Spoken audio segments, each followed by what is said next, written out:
Muy buenos días chicos, ¿cómo están? ¿Cómo se encuentran? Muchachos, entonces, para el día de hoy vamos a revisar aquí con los chicos de décimo la otra parte de suma de vectores. Pero en esta parte de forma muy analítica, no geométrica. No quiere decir que no sirva, pero sí en este caso vamos a revisar cómo es la parte de la suma de vectores a partir de una forma muy analítica.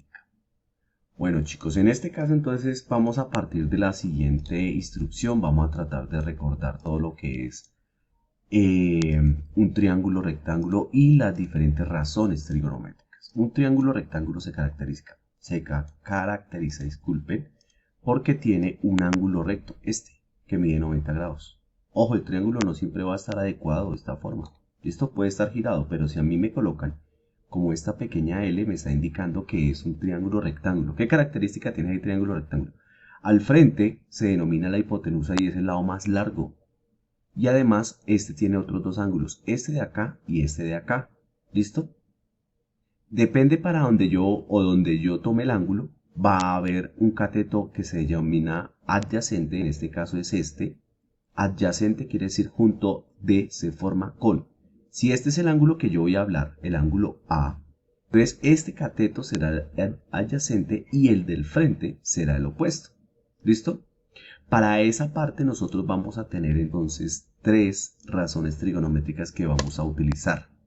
Primera de ellas se denomina seno. Ojo, chicos, estamos hablando del ángulo exclusivamente A. ¿Qué pasa si yo lo cambio? Pues esto va a cambiar. ¿Por qué? Porque para este ángulo, ya ahorita nos vamos a dar cuenta que cambia de opuesto y al adyacente. Entonces, para este ángulo A, entonces yo tengo que la razón trigonométrica es cateto opuesto sobre hipotenusa. Para el ángulo A es cateto opuesto sobre hipotenusa.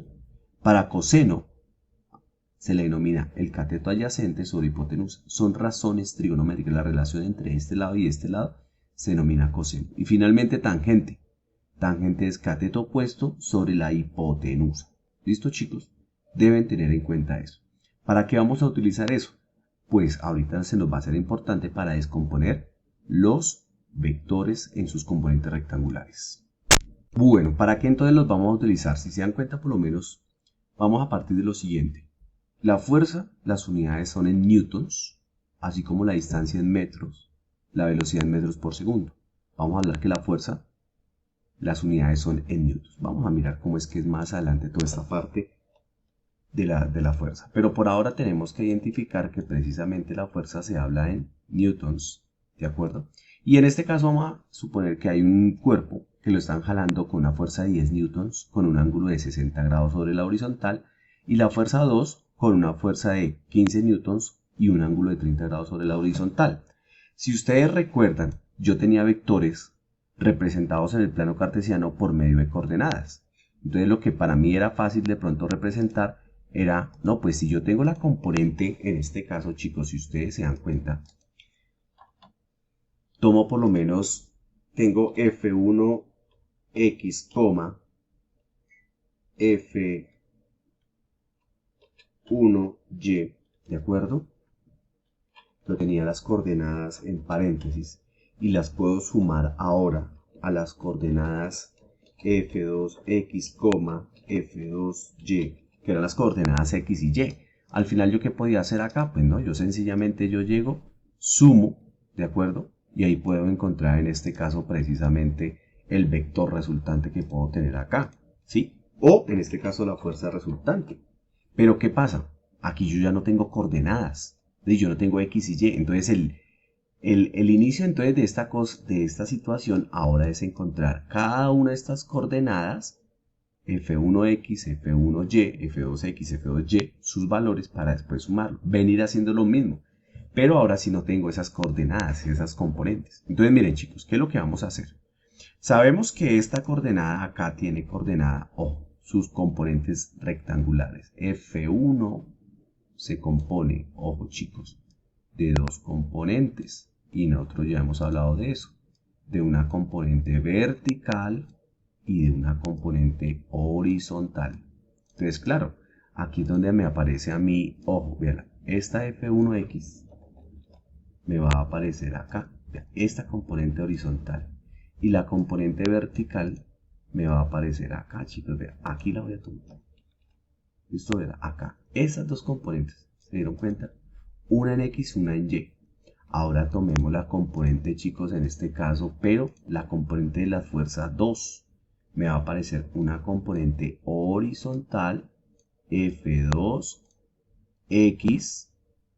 Y ahora me va a aparecer una componente vertical, chicos. Vean, vertical, F2Y.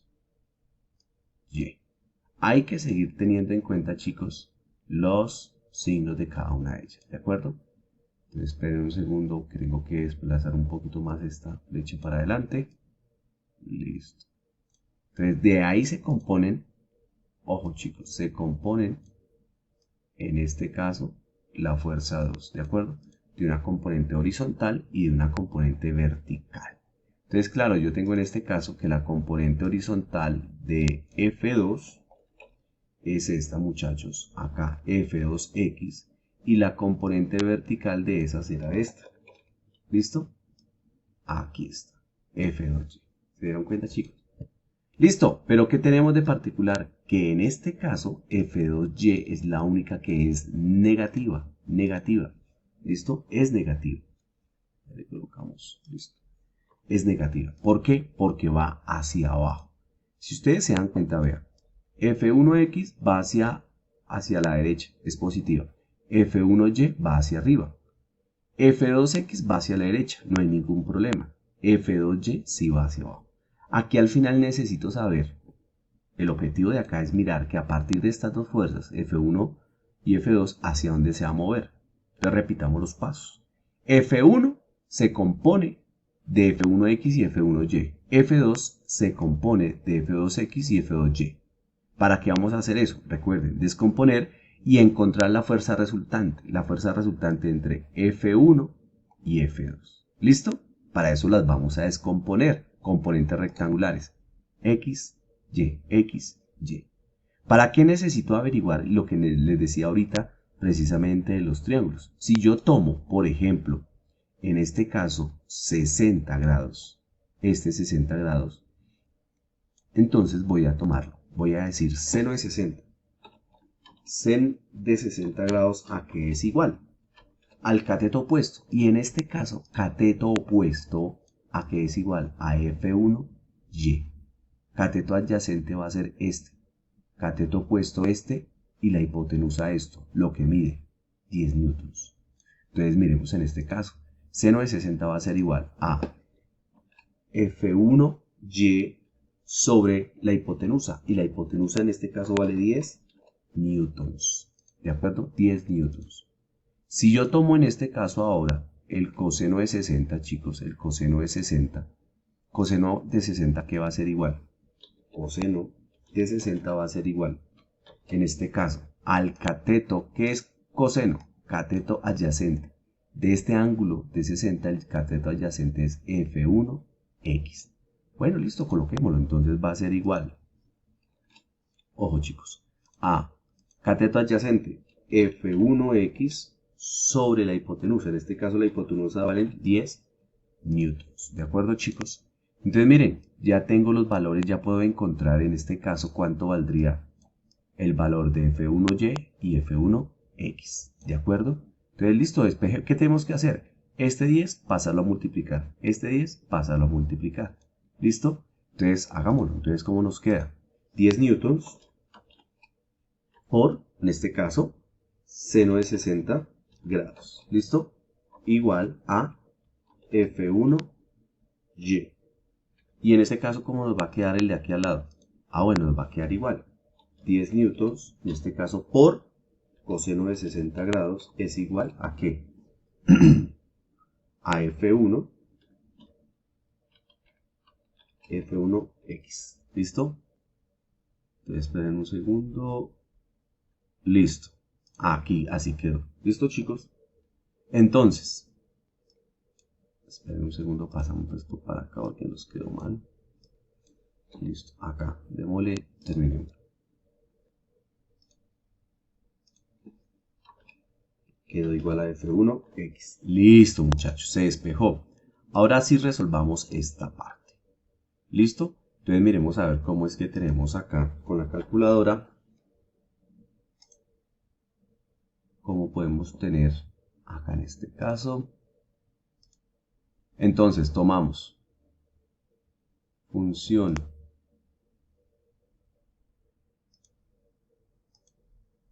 dijimos la primera, seno de 60. ¿Listo? Igual a, un momentito, borramos esto, 60, le colocamos el seno y lo multiplicamos finalmente por 10. Nos dio 8.66, ¿listo? 8.66, ¿listo? Entonces aquí nos dio 8,66, evidentemente newtons, ¿de acuerdo? Entonces tenemos que F1y vale 8,66 y ya para este caso 10 por coseno de 60 me dio 5. Eso va a ser F1x. ¿De acuerdo, chicos? Entonces, mire, ya tengo en este caso los valores de F1x y F1y. Aquí están. ¿Qué vamos a hacer? Pues vamos a hacer lo mismo ahora con las componentes de coseno de 30. La misma situación. ¿Qué debemos de hacer y tener cuidado? Pues, ¿puedo repetir esto? No, yo ya sé que si el ángulo se me forma con la horizontal en este caso, puedo utilizar que la componente y va a ser con seno y que la componente x va a ser con coseno. Entonces, si nosotros nos remitimos a eso, entonces ahora en x va a ser el otro vector o la otra componente, la vamos a hacer en este caso aquí a este lado, a ver para mirar cómo sería. Entonces, chicos, tenemos en esta parte que la componente ahora vamos a hacer el de 30 grados, F2y es igual a lo mismo, lo que mide el vector 15 newtons por el seno de, en este caso, de 30. F2x, en este caso, lo que mide el vector 15 por el coseno de 30. Hay que tener cuidado acá en este caso, chicos, que me tiene que, como dijimos arriba, este va a ser negativo, ¿listo? Negativo. Ahora sacamos los valores. Listo, muchachos, entonces en este caso tenemos las componentes ya de F2y. 15 por seno de 30, 7.5. 15 por coseno de 30 vale 13 newtons, ¿de acuerdo? Bueno, claro que acá, hay que aclarar acá que hay que colocar acá el menos porque es la única componente que va negativo. En este caso tenemos valores, ahora ¿qué hay que hacer? Sumarlas. Muchachos, tengo que hacer una claridad, este no era el negativo, este no es el negativo porque es F2x y la que es negativa es la y. Ofrezco disculpas acá, no es esta componente, es esta la que es negativa, ¿de acuerdo? Y por eso la coloqué acá menos 15, entonces acá vamos a colocarle el negativo, porque F2y es la que es negativa. Listo, chicos, entonces tenemos en este caso las componentes, miren. F1x me había dado 5 newtons, vean acá está, F2x. F2x ya me había dado, F1x ya la tengo, vean, 5, y aquí la tengo, listo. F1y 8,66. F2x me había dado en este caso 13 newtons, vean acá la tenía, y F2y menos 7.5. ¿Listo? Entonces sumando todo esto, ¿cuánto me da, chicos? Ya ahora sí puedo obtener que 5 más 3, entonces en el caso me da 18 newtons, la componente x. Y ahora 8,66 menos 7.5 me da en este caso 1,16 newtons. ¿Listo? Tengo en este caso las componentes de la fuerza resultante. Vea, estas van a ser las componentes de la fuerza resultante en X y en Y. ¿Qué nos queda? Averiguar la magnitud del vector resultante. Bueno, chicos, entonces en este caso, ¿qué nos dio? Pues cogiendo las componentes resultantes, 18 al cuadrado más 1.16, vean, me da 18.03. Es decir que al final la caja se va a mover, el cuerpo se va a mover con una magnitud de 18.03 newtons, ¿de acuerdo? Y para el ángulo, ¿qué tenemos que hacer el ángulo? Pues tangente a la menos 1 de 1.16 o y sobre x. 1.16 sobre 18 me da 36,8. Y es lógico pensar que al final, más o menos esta va a ser la resultante. Va a ser más o menos hacia acá. Se dan cuenta con un ángulo más o menos de 30 grados. Esa va a ser en este caso la fuerza resultante hacia acá. Se va a mover. Y es lógico pensarlo.